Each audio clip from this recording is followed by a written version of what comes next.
I suspect that you like to eat, right? I suspect that's true. And rightfully so. God has created us to eat. Our physical bodies need food to survive. That being said, I think it's fair to say that we've taken it maybe a little too far. Maybe. Here in America, most developed countries, food is, you might say, an obsession. Whether it's overeating or undereating or healthy eating, there's no end to our fascination with food. And if we're not obsessed with the consumption of food, we're obsessed with where it came from and how it's processed. Whether our demands are farm to table or to order from some secret menu, most Americans are fixated on food. Now, to soothe the conscience, the Bible is fixated on food. Eating and drinking are often spoken of in the Bible. In fact, to eat and drink is to be prosperous.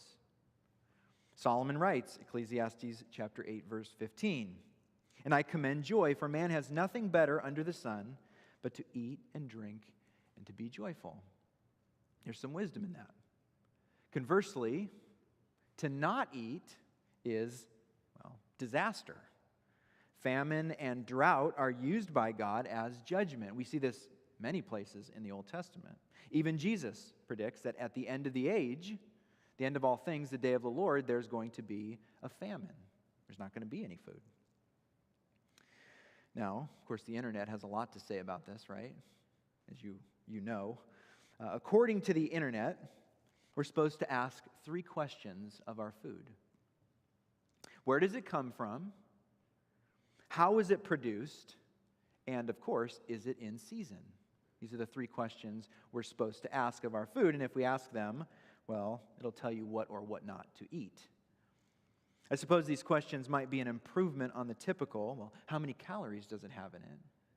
Does it have trans fat, nitrates, or God forbid, does it have high fructose corn syrup?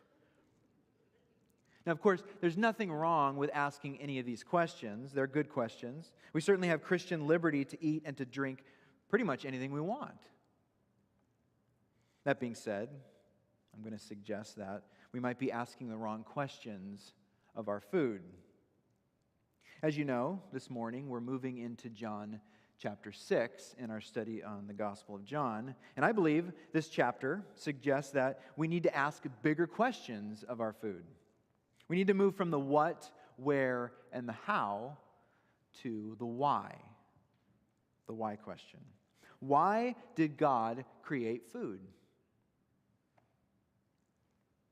Why did God create the hunger? Why did He create hunger or the longing for food? Why did He create these things? The feeling of being filled. God could have just as easily created a world without these elements. He didn't have to put these elements into the world. Why did He do that? Why thirst? Why hunger? Why bread? John Piper, in his book entitled Hunger for God, he's attempted to answer these questions, and his answer is direct. He says, quote, "God created bread so that we would have some idea of what the Son of God is like when He says, 'I am the bread of life.' And He created the rhythm of thirst and satisfaction so that we would have some idea of what faith in Christ is like when Jesus said, 'Whoever believes in me shall never thirst.'" Piper is suggesting that God has designed our longing and our satisfaction in food to help us see that Jesus is what we ought to long for and where our satisfaction is to be found. And I believe this, above all else, is really what John 6 is about. In some ways, it's really what John is about. Jesus is the source of our longing. I'm sure that you've sensed your appetite this morning. Maybe you've eaten breakfast and you're sleepy. or you haven't eaten and you're eager to leave. Either way, your appetite is there. You sense it, you know it's there. And so the question John wants us to consider in John 6 is this: do I have an appetite for God? Do I hunger for His presence? Do I hunger for His glory? John Piper again.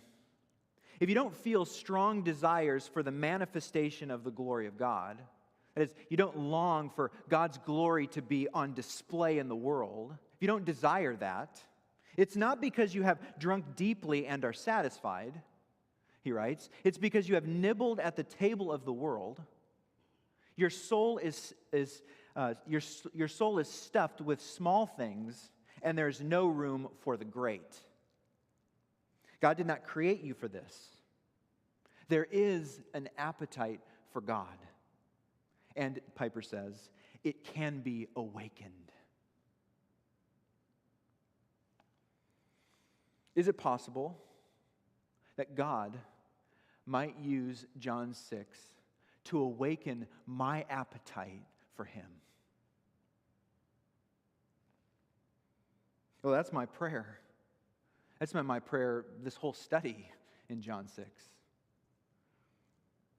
That in the end, we might declare, the psalmist, Psalm 63:1, "O God, you are my God. Earnestly I seek you. My soul thirsts for you. My flesh faints for you." If you would, please stand for the reading of John chapter 6, verses 1 through 15. We're going to see a miraculous meal. John 6, 1 through 15. After this, Jesus went away to the other side of the Sea of Galilee, which is the Sea of Tiberias. And a large crowd was following him because they saw the signs that he was doing on the sick.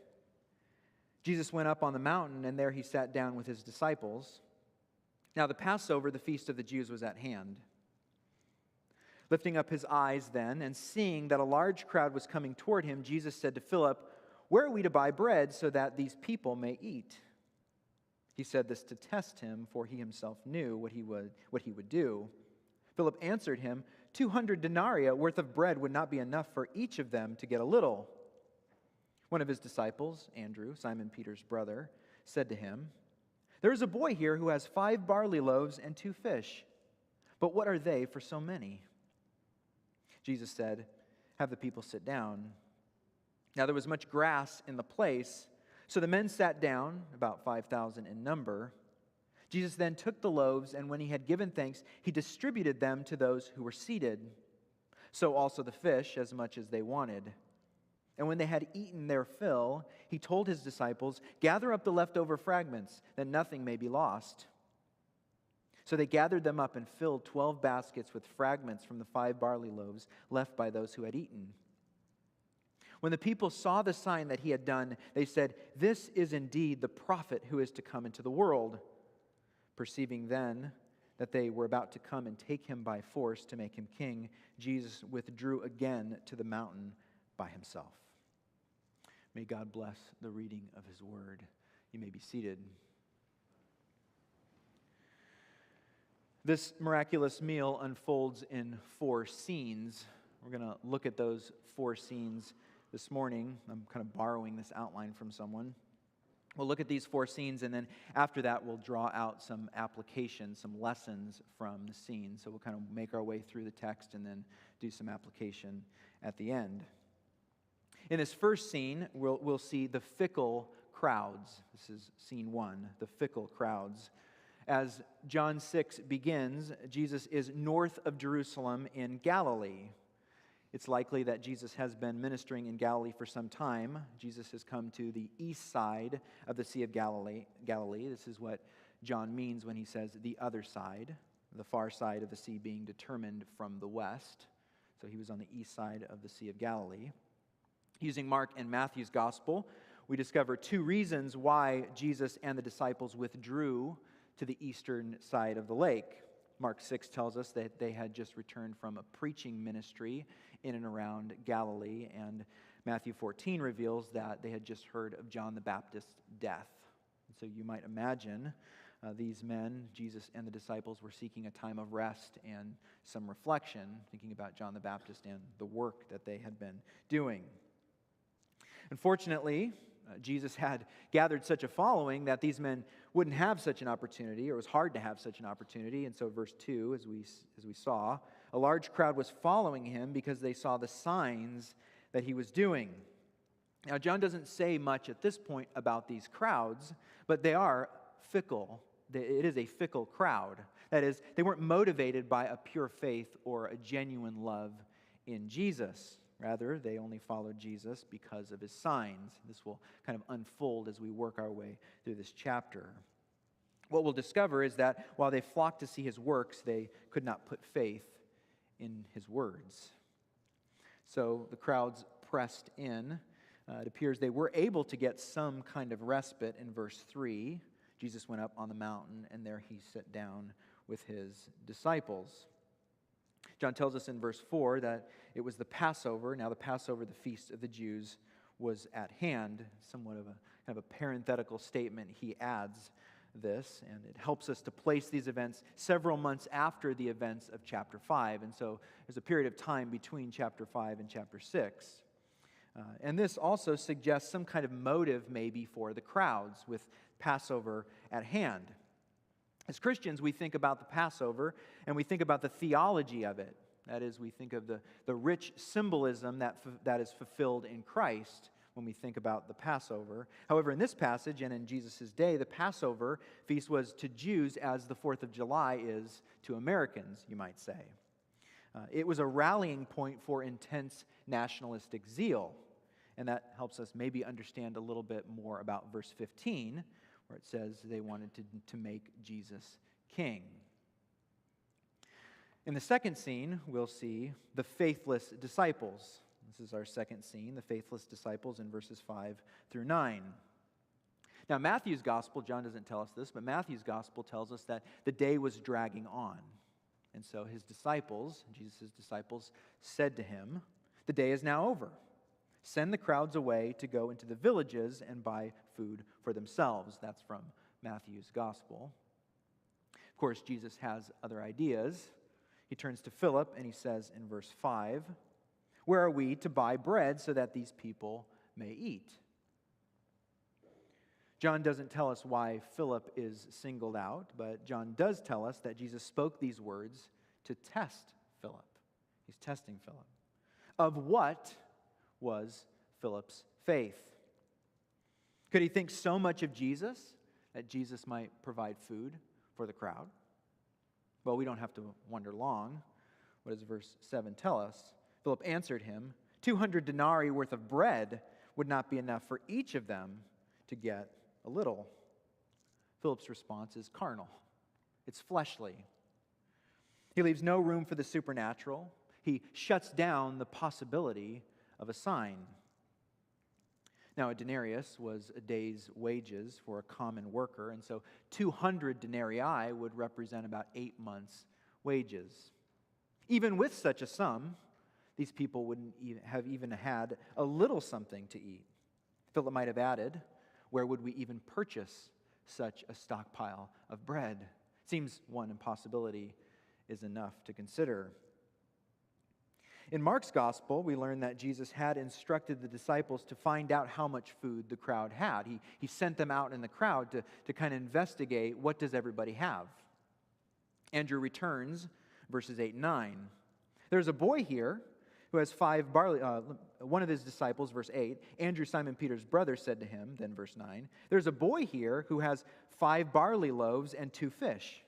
But what are they for so many? You can almost see Andrew shrug his shoulders. He's dripping in doubt. Nothing can solve the dilemma. A great crowd to feed, yet all we have here is 5 barley loaves and 2 fish. Like Philip, John doesn't tell us why Andrew is singled out in the narrative. We don't know why. And thinking about these disciples, I don't think John is singling out Philip or Andrew to single out their faithlessness in particular. I don't think that's true. It's not like, after this, any other disciple rises up and says, they have some great faith that Jesus can do the miraculous. Nobody does that. And so, Philip, Andrew, the rest of the 12, John included, we might say, have failed the test. As the second scene closes, none have suggested that Jesus might be moved to do the miraculous. So we move to our third scene. Let's call this third scene the fulfilling dinner. The fulfilling dinner, and this is verses 10 through 13. Jesus said, "Have the people sit down." Now there was much grass in the place, so the men sat down, about 5,000 in number. Jesus then took the loaves, and when he had given thanks, he distributed them to those who were seated, so also the fish, as much as they wanted. And when they had eaten their fill, he told his disciples, "Gather up the leftover fragments, that nothing may be lost." So they gathered them up and filled 12 baskets with fragments from the 5 barley loaves left by those who had eaten. So as the disciples stare into space, Jesus commands the disciples to have the crowds sit down. Mark tells us the crowds sat in groups of hundreds and fifties, which is probably how they came up with this number of 5,000. The Bible only gives us a count of men. It's reasonable to think, you probably heard this before, that with women and children we have something about 15 to 20,000 people that are gathered here on the mountain. And so I think Mechanics Bank Arena is about 10,000 people, and here locally in Bakersfield, and if you've ever been to Staples Center in LA, that's 20,000. So there's a lot of people that were gathered on these hills. Something that always strikes me about this miracle is how understated it's given to us. John is very understated in his explanation of it. He gives us a record of the miracle almost without recording the miracle. Lenski comments to this point. He says, in points such as this, the control of inspiration is tangible. For an ordinary writer would certainly elaborate on this great climax of this account. If we told this story, we would certainly embellish this story. But, as Lenski suggests, the simplicity of the miracle argues for divine inspiration. He continues, that is Lenski, and says, not even a single exclamation, not one word beyond the bare facts that John saw and heard. We're not even told that a miracle was taking place. Not even that the food kept multiplying as it was being handed out, or how many each sheet of bread and each fish served. End quote. All we know is that Jesus gave and gave and gave and gave. And there was always more to give. John doesn't mention it, but the other Gospels tell us that Jesus had the disciples distribute the food. John does mention that these disciples were instructed to gather up the leftovers, so they distributed the food, and then they were instructed to gather it up. The leftovers, that is. These facts suggest that the miracle serves as a response to the disciples' faithlessness. They're kind of at the center of the miracle in many ways. Now, the baskets used to pick up these leftovers, this was a small wicker basket. This is different than the basket that was used, or the baskets that were used in the similar miracle of the feeding of the 4,000. Remember, Jesus did another miracle very, very similar to this, but the baskets are different. That is, the terms used are different. This basket here is a personal basket, kind of a traveling basket. We might even call it a backpack. It's really what this basket is. John is telling us that each man filled his backpack with the leftovers. Thus, each man could carry tangible evidence of the miracle and, you might say, the next day's meal. The drama of the story is quite clear to us. Jesus begins with this test question: where can we get bread for all these people? The disciples respond with cynicism. We don't have the money to feed these people, and all these people don't have the resources. We've searched them out. In fact, all we have is this boy with some crackers and sardines. It's from here that we read in verse 11 that the crowds ate as much as they wanted. They ate as much as they wanted. And then verse 13, that there were even leftovers. Thus, the lavish supply surpasses the snack. And the lavish supply summons the men to believe, which is what John is doing on every page of this book. Jesus confronts their faithlessness with fulfillment. We've seen this before. He doesn't rebuke them, he provides. He reaches out his hands and he pulls faith forward. You might even say he awakens faith. There's a final scene, call it the false coronation. A coronation being a ceremony in which someone becomes king. This is what the crowds attempted to do in verses 14 and 15. When the people saw the sign that he had done, they said, "This is indeed the prophet who is to come into the world." Perceiving then that they were about to come and take him by force to make him king, Jesus withdrew again to the mountain by himself. In the first scene, you remember, we saw the crowds. They only followed Jesus for the signs that he performed. In this final scene, we discover that they're interested in a personal Messiah. They were seeking an earthly deliverer who could meet their physical needs, one who might overthrow the Roman Empire.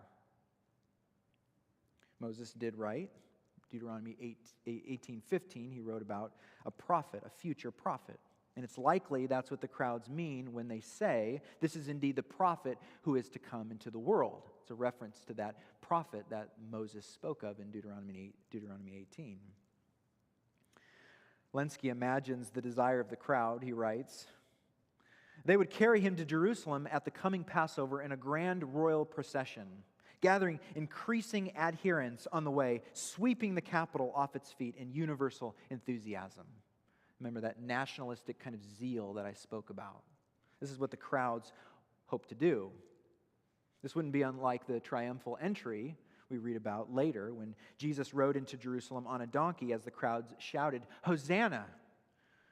Blessed is he who comes in the name of the Lord. Save us!" Now, Jesus did permit the crowds to do that. In John 6 here, he's not ready for such things. That time will come. But such means will not be needed at this point. Jesus will get to Jerusalem on his own terms and when the time is right. And so, maybe miraculously, I'm not sure, Jesus finds a way to escape this false coronation. And so we read, Jesus withdrew again to the mountain by himself. Again, using some kind of tactic, he is able to escape and find solitude. And so, we have the miracle. We have a miraculous meal in 4 scenes: the fickle crowd, the faithless disciples, the fulfilling dinner, and the false coronation. Now, I said from this, there are some lessons to draw out. Probably the Lord, I trust, is working even in your hearts just in the study and reading of it. Here's 3 that I'd like to draw out. The first lesson is this: Jesus cannot be manipulated. Jesus cannot be manipulated. Here we start where the story ended. Jesus is not a model to be fashioned how we like. And Jesus never comes to us on our terms. The church must always be cautious against, or have caution against presenting Jesus as a quick fix to our problems. Apparently, that's how the crowd saw Jesus.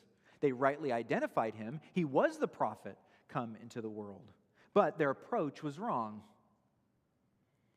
You might remember last week we discovered how the Jewish opposition to Jesus brought they brought the scriptures to themselves. You remember chapter 5, verse 39. You search the scriptures, Jesus says to them, you search the scriptures because you think that in them you have eternal life, and it is they that bear witness about me.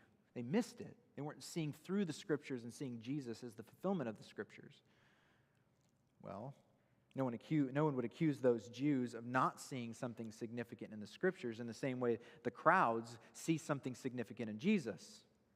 However, their approach was wrong. Like the Jews, here we see the crowds bringing Jesus to themselves instead of bringing themselves to Jesus. While the benefits of knowing Jesus are unsearchable, we have to be very careful in approaching Jesus through our felt needs. Needs like health and wealth and self-esteem. Don't get me wrong. Jesus has the power to heal broken relationships. He has the power to make one successful in life.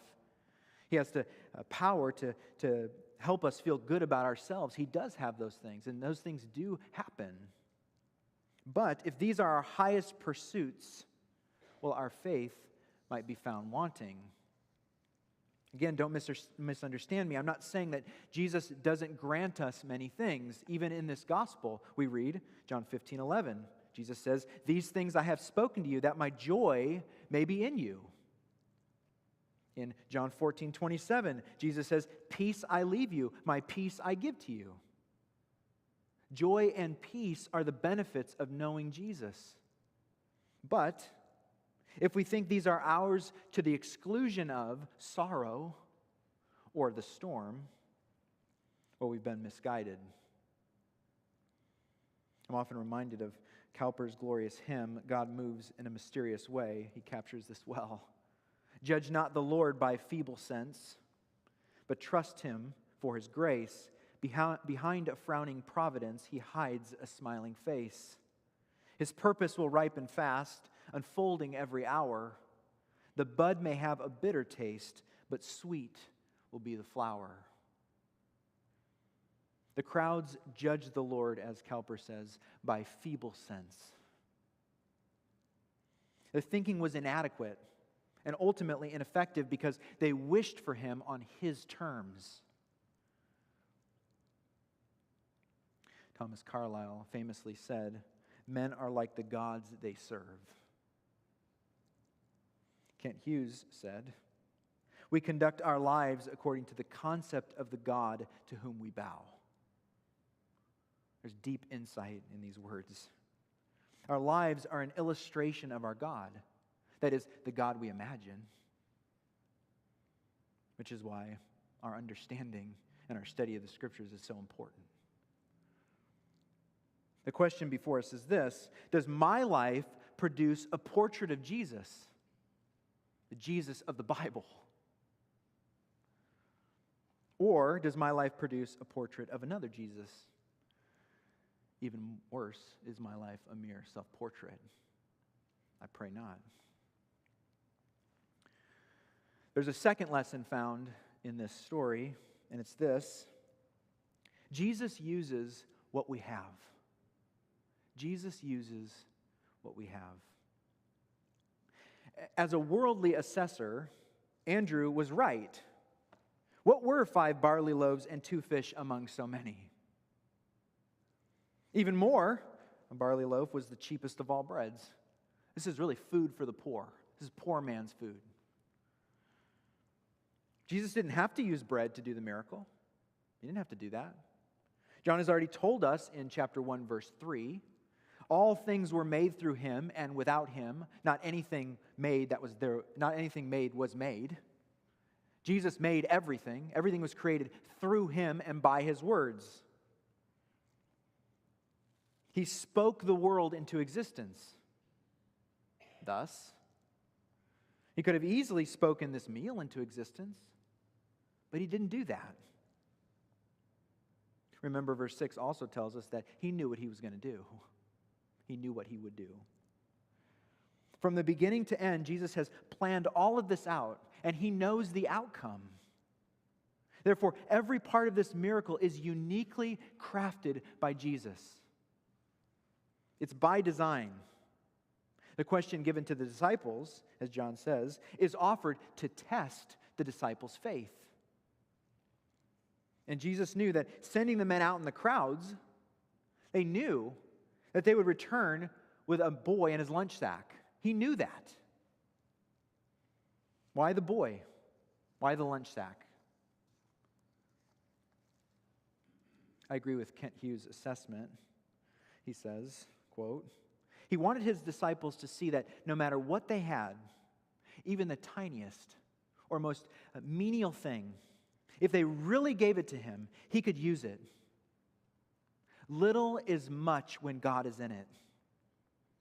He wanted them to see that truth in a most dramatic demonstration. If you're a note taker, write that down. Little is much when God is in it. In my life, I like to say, God makes 10 out of 9. I got 9 pieces, and somehow He always makes 10. When we have an abundance, it's easy to offer it to God. If we're good at our jobs, it's easy to say, God, take my labor and use it. If we're good students or we have talent in doing something, it's not hard to say, God, take this thing, whatever it is, and use it for your glory. If the disciples would have rolled back to Jesus with a collection of 200 denarii of bread, if they somehow would have went out in the crowd and collected up that 200 denarii of bread and brought it to him, well, they might have actually tried to feed the crowds with it. But the Lord knew that they would not find such abundance. And He did this to demonstrate that we must give God what we have, even our weaknesses. I think we often miss God's work through us because we're not able to give Him our weaknesses. We assess the angles, we calculate the costs, and we decide to decline. We only see 5 barley loaves and 2 fish, and we declare, what are they for so many?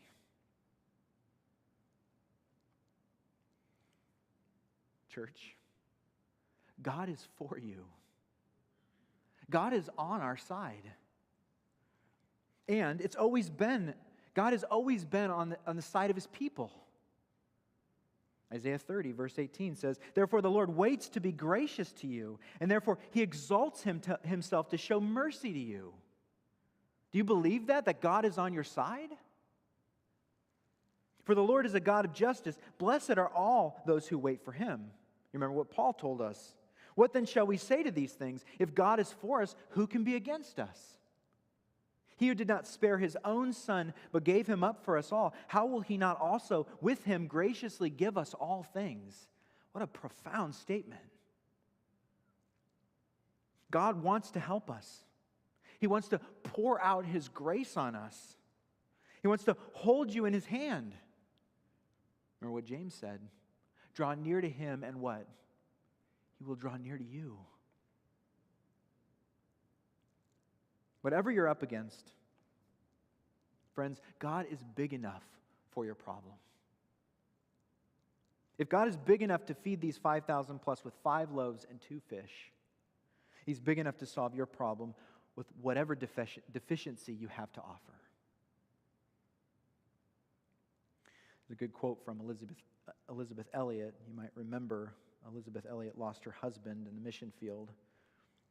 He was killed. It was Ecuador. She says, the only thing you have to offer is a broken heart. You offer a broken heart. So in a time of grief, the loss of her husband, the recognition that this is material, that is offering the broken heart, that this is material for sacrifice, has been a very great strength for me. Realizing that nothing I have, nothing I am will be refused on the part of Christ. I simply give it to Him as a little boy gave Jesus His 5 loaves and 2 fish. With the same feeling of the disciples when they said, what is the good of that? What is the good of that for such a crowd? Just give it to Jesus. Throw your hands up and say, I don't know if this is good enough, but I give you my broken heart. She goes on. Naturally, in almost anything I offer to Christ, my reaction would be, what is the good of that? The point is, the use He makes of it is none of my business. It is His business. It's His blessing. So this grief, this loss, this suffering, this pain, whatever it is, which at the moment is God's means, which at the moment is God's means of testing my faith and bringing me to the recognition of who He is, that is the thing that I can offer. Little is much when God is in it. Let us give to God our deficiency and watch Him feed 5,000. Jesus cannot be manipulated. Jesus uses what we have, and there's a third and final point of application, and we'll close with this final application. And it brings us back to my opening comments. It's this. Jesus is the source of satisfaction. true source of satisfaction. Jesus is the fountainhead. Let me remind you about how John put together his gospel. He gives us a sign and then a speech. He always kind of puts them together. And he does this to bring out the meaning. There's a miracle and then a discourse or a long kind of narrative part where Jesus is speaking and he's unpacking the truth behind that sign. He turns the water to wine and he tells Nicodemus about the new birth. He heals the nobleman's son. He speaks to the Samaritan woman about the water of life. He heals the lame man and he declares himself to be the divine Son. All of these things we've studied up to this point. As we'll see later, Jesus will heal a blind man and he'll declare what? I am the light of the world. Here, he feeds 5,000 and he will declare, as we'll see in the coming weeks, I'm the bread of life. Therefore, the feeding of the 5,000 is a setup. It's a setup for the speech that will follow. In other words, Jesus does this miracle so that he can say, I am the bread of life. That's why he does it. And to say shockingly, which we'll explain in verse 53, unless you eat the flesh of the Son of Man and drink his blood, you have no life in you. Which is a statement that led many to leave him. Which I believe is to say, to eat and drink is to behold and to believe.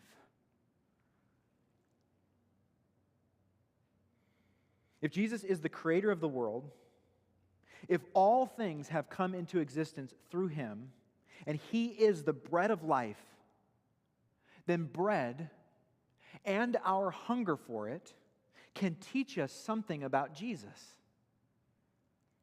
And I believe it's this. Jesus is the true source of satisfaction. This is why the psalmist can say, whom have I in heaven but you? And there's nothing on earth that I desire besides you. My flesh and my heart fail, but God is the strength of my heart and my portion forever. I don't know about you, but studying this book, I just keep running back to that and fighting for that in my heart.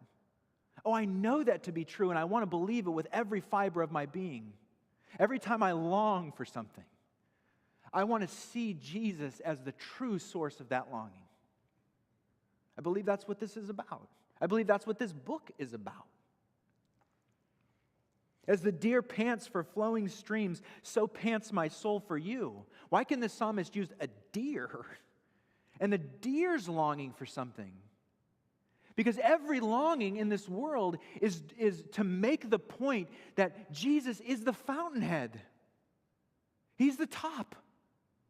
He's the source of the true source of satisfaction in our lives. Whatever it is that we're trying to fill our lives with. My soul thirsts for God, for the living God. When shall I come and appear before God? Psalm 63:1. O God, you are my God. Earnestly I seek you. My soul thirsts for you. My flesh faints for you, as in a dry and weary land where there is no water. Listen to what the prophet Isaiah says. Come, everyone who thirsts, come to the waters. And he who has no money, come, buy and eat. Why is he saying that? Come, buy wine and milk without money and without price. Why do you spend your money for that which is not bread? Why are you out there seeking satisfaction in the world? Why do you labor for that which does not satisfy? Why do I do that? And then he says, listen diligently to me and eat what is good. Delight yourself in rich food. Incline your ears and come to me. Hear that your soul may live. Jesus is the answer. And Jesus himself can say, blessed are you who hunger now, for you will be satisfied. And where do we find true satisfaction? Jesus. As we make our way through John 6, The bread symbolism is complex. There's a lot more to say about the bread. It's a rich symbolism that speaks to Israel's history, and we'll unpack some of that as we move forward. But I think what's most important is this. Jesus is the supplier of our deepest needs. He is, as I've said, the true source of our satisfaction. Amen. Joel.